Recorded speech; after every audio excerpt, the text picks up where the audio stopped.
somewhere in Makueni or in Kitui or somewhere in Machakos, whatever, that you actually don't need to work that hard because you'll have a party that is the right party in that part of the country. And therefore, for these people, they really don't care whether you get that presidency or not. But the mere fact that you're running for presidency might create the kind of momentum they need to basically override their opponents, because they know they are loyal party members and that sort of thing. And therefore, if Wiper becomes the party of choice, then it will become easier for them to basically win, because it's easier for them to get the party ticket. Is this something that you're hearing more of, and could it be something that's pushing these people to run either way? It is one of the factors at play. Look, listen to some of the political leaders, politicians around these presidential aspirants, and you hear them urging them on, usikubali kudanganywa, don't look back, if you do, utakuwa kama Lord's wife or something like that. So they keep pressuring them, because they know if the presidential aspirants create a euphoria from their strongholds, it betters their chances of winning either parliamentary, gubernatorial, or county assembly seats. So that is one of the key factors. Number two, the dilemma that these presidential aspirants are in, because on one hand, it will not be possible for them to campaign on their own. They require these foot soldiers around them to campaign for them. So they have to listen to them on one hand, but at the same time also to guide the conversation. But number three, any coalitions that will be built, you will see discussions around, let's zone, don't field candidates in this area, this is our stronghold, leave this region to us, have candidates elsewhere. Because at the end of the day, these presidential aspirants are also eyeing, other than the presidency, they're also eyeing county assembly seats, they're also eyeing positions in the Council of Governors, they're also eyeing positions in the 2 chambers of parliament. So create a euphoria, say you're running for president, so that at the end of the day, even if you don't make it to the presidency, you will still have a number of MPs. I mean, you've seen scenarios where, for example, when the president has called for certain meetings, even leaders with 5 MPs have been called to such meetings. So this is also an opportunity for the presidential aspirants to create some euphoria in their areas where they perceive to be their strongholds, so that they also have parliamentary seats. At the end of the day, if need be, and such meetings are called, like we keep seeing party leaders meeting, or political leaders meeting, even you with 5 MPs, even you with 10 MPs, you will be part of that meeting. So I look at it threefold: the pressure from the political leaders around them, the pressure to have parliamentary seats and governor seats at the end of the day, and thirdly, any coalition that will be built after the election, that they be part of that table. Linus, one final question on this Oka story. Why are we all talking about Oka as if it only has Musalia Mudavadi and Kalonzo Musyoka? Where is Gideon Moi? Where is Moses Wetangula in this whole conversation? And Jirongo too. Oka. Oh. In Oka, I even forgot Jirongo. Oh, there was Jirongo. And there is Malala. Senator Malala as well. Malala is somewhere between Oka and UDA. Right. But what has been happening with Oka, the principles, and this is a very interesting, uniquely Kenyan thing, where politicians are called principals. Principals have been making or having their moment in the limelight at different times. Gideon Moi had his day when he had a very colorful launch of his presidential bid in Kanu at the podium in Bomas of Kenya. And then what they do is to do that, and then you disappear and take some time off and wait it out. Because again, I think they are typically aware that this is how it has worked for the last many elections since 2002 till now. Don't pick too early. Wait it out. Let the politics settle. Let the race settle. And then choose where you want to belong. And those are the choices they are going to be making in a short while. I actually project that there will not be as many presidential candidates as they've been aspirants. Even in Oka itself, not all of them will end up in the ballot in August. They'll have to, at some point, make a decision and be in a sort of a bigger space. But to the point that you were making, and Francis too, about the pressure these leaders also face in their localities, I think we're being too polite, and we should study it this way, as is. Our politics, our political parties are ethnic vehicles as a first design. Because when you look at Wiper, why do minds go to Kambani immediately? You talk of Wiper. When you look at ANC has really brought or consistently had the face of Western Kenya, because when you see Musalia Mudavadi, you'll either see Malala behind him, and when Malala is not there, then it'll be Sakaja. The problem with our political parties is they are basically ethnic vehicles. Would Ford Kenya be claimed in Transmara, where I come from, by villagers who would say that this is our party? The thing is, the ethnicization of our political parties has not helped matters. That is why when you look at Wiper, then it follows then that there should be an Ukambani leader that will then run for president on a Wiper ticket. If you look at Ford Kenya, there should be a Bukusu leader that then will run for the presidency on a Ford Kenya ticket. Same to ANC, you associated with Kakamega, maybe Maragoliland, where former Vice President Musalia Mudavadi comes from. And I said this as a very, very unfortunate thing. We have very few parties that really resonate right across. And one such party is the good old Kenya African National KANU. Wow. I think at the end of the day, this Oka story will unfold a little bit more on Sunday. We have to wait and see. Francis, I want to give you the last word on Oka. Yeah. Once again, what is the true state of Oka? We talk about state of the nation, state of our economy. I think on Sunday, we will also have a good I heard you before the show saying Oka ha-ha. Oh, I don't know, whatever you the problem with Linus, he can be a Judas. I was just calling him Oka ha-ha Linus, and then he thought I was saying Oka, O-K-A, ha-ha, something like that. Oh, that should mean come here. Yeah, come here. Maybe they should come here and tell us what's going on in Oka. But be it as it may, every time we talk about state of the nation, state of the economy, Sunday would be a perfect place to talk about the state of Oka. Because if Kalonzo Musyoka says he's in the race to the end, and Musalia declares that he will be in the race to the end, there's no way One Kenya Alliance will have two presidential candidates.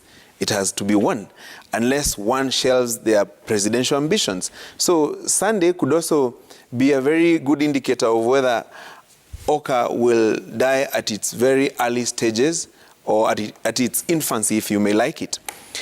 And also, the challenge for the two main guys in Oka, Musalia Mudavadi, Kalonzo Musyoka, as I pointed out earlier, in 2013, when Musalia got 483,000 votes, you also remember in 2007, Kalonzo got 879,000 votes. So, looking at their numbers, and of course the voter register has increased over time. If you compare it to the 2017 situation, 2013, we're looking at a voter register that will have about 24 million registered voters or thereabout. So that's where the proper numbers are. And the impact that each of the presidential candidates will have from their stronghold and nationally, at parliamentary level, at county assembly level, even at gubernatorial level. So interesting kind of a scenario that we find ourselves in, and also how their candidature will affect the candidature of Raila Odinga and the candidature of William Ruto. Because both have been hunting for the One Kenya Alliance principles, to use Linus's words. We've seen the deputy president go to Vihiga, even Musalia's home turf, and asked, I would say conducted a public participation kind of a situation, asking them whether they would like Musalia to work with him or with Raila. So they are looking for them because they know they have some impact, whether significant or insignificant, but they have some impact.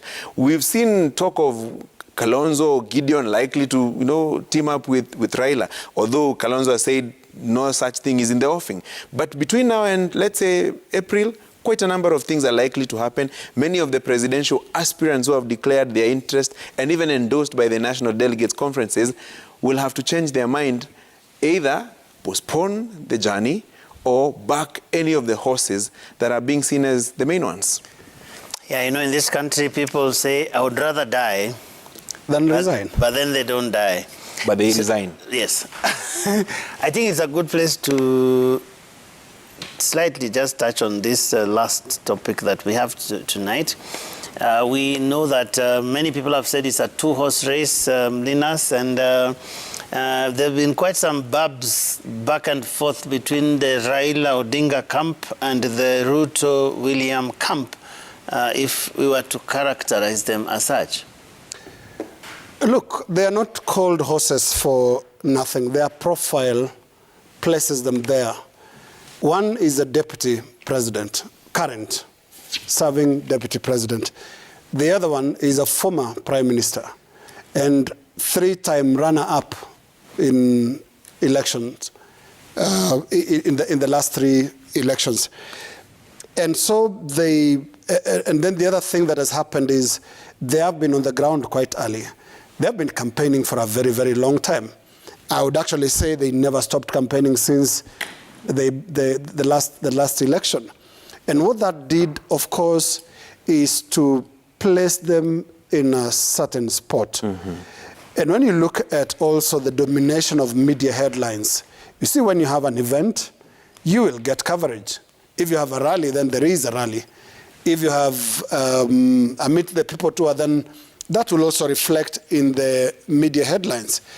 And that is why, and I think media has been under attack, even from Oka saying that, you keep talking of two-horse. I don't know about two, but at least we do know that these two are horses, and very experienced at it, both fighting a very determined battle already to succeed President Uhuru Kenyatta. And the other thing that comes out is how high stakes both have placed this game. They are playing it at a level that is so intense. In December, in November, October last year, you would think we are just days away from elections, and that's because of the kind of intensity that they put into this race. There's something else that Francis and Joe, we ought to accept, and that is the similarity of the politics of Raila Odinga and the politics of William Ruto. Both thrive in working up the crowds. And there is a new addition, in my view, it's a change to how campaigning has been done in this country. And it'll be nice to hear from the Inspector General of the police, because we no longer have rallies in select venues, say in a stadium or open air grounds. What is happening increasingly, and it's becoming a practice, is these politicians, especially these two, William Ruto and Raila Odinga, have perfected the art of blocking traffic and going to where people are already gathered, whether it's a market or just a town street, and they pop out of the vehicles and do their campaigning. It's something really that maybe we could clarify with the IEBC in terms of what happens to motorists that are not really part of this. What happens to business people in the open air market that really wanted to have their own business? One campaign is supposed to take place in selected places. If you are in Nairobi, you should go to Kamukunji grounds. You should go to Uhuru Park, while Uhuru Park is currently under some other use. If you are in Kibra, you go to Joseph Kang'ethe grounds. What happened to that? What is this culture that is emerging where literally traffic has to stop? a town has to come to a standstill for a politician to campaign for the presidency. And we haven't seen IEBC and we haven't seen the National Police Service saying something about the rights of those who are not really part of this. And there are a lot of people who are not really part of these campaigns. And to think that the official campaign period is yet... Has not started yet, yes. Yeah, definitely. But at the same time, Joe, it would also be important to take note of the format of campaigns that is going on. Whistle stop, if I may call it that way, where you will see a candidate will have, let's say, 5-10 meetings in a day, you know, high energy, high stakes, and the high level mobilization. And it's not by mistake then that even the pollsters are ranking Raila Odinga, William Ruto as the main candidates in the presidential race. Obviously, once in a while you'll hear the demonization of the same opinion pollsters, but I find it interesting that when the numbers seem to favor either side, there's applause. But when they don't seem to favor, there are jeers. But that's the kind of scenarios that we find ourselves in. But to look at it more broadly, I don't think, Linus, we will wait for any official campaign period, because the campaigns are on. What necessarily will happen when that official campaign period comes up will just to, you know, give it the official look, so to say, and say we are now in the official campaign period. But it will not be anything different from what we currently see. And that's interesting, because it does seem, therefore, that the IEBC is completely powerless, because no one actually, if you were to strictly follow the law, is supposed to campaign before that particular campaign period starts. But that's how it's always been. And I think it probably might be a good place to start ending this show. What does Jamila usually say, Francis? Take it home. She keeps telling us how we are going to take the show home. Unfortunately, none of us has internalized that art of taking it home. So tutafanya tu hivi kimangoto, bila wanasemanga huko mtaani. Aya, Roba anasema... And talking of Jamila, I don't know if you've seen a lot of feedback pointing out that this panel today is unconstitutional. Yeah, and in a week that we've been discussing a lot of constitutional matters, let's just hope that nobody will go back to the court and challenge the constitutionality of the constitution of this show tonight. Absolutely, and we hope that Jamila and Yvonne will be back next week so that we deal with this constitutional... We cure it. Yeah, we cure this constitutional anomaly. Great.